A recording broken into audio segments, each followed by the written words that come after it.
Example 1b, examine the graph of y equals x plus 6 over x plus 2 minus 5 and state the x-intercept. So this is graph for us already using graphing software. And so if you take a look, the x-intercepts are at -1, 0, and 4, 0. So of course we state the intercepts just as the x values.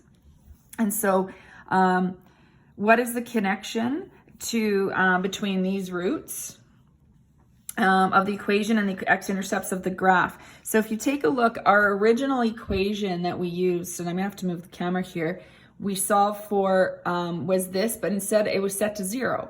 So this would make sense then. If you set y equal to 0, then that would mean that you would be finding the x-intercepts. So the x-intercepts and the roots are the same.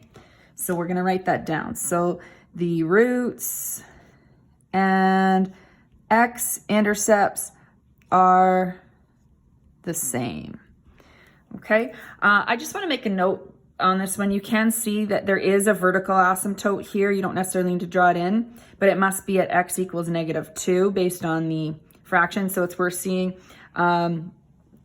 You can also see there's a oblique asymptote here. You can see along here because we're given that equation. So I'm just going to make a note of this. This isn't this particular question, but it's a perfect one to review this. And if we look at this equation, and I just move that x over there. So if I write out my equation, easier to see it here, and I put the x over here, then I can see my oblique asymptote is y is equal to x minus 5, which makes sense. This must have been at -5, and it has a slope of 1. So the answer is this, but it's just worth sort of mentioning that with that particular graph.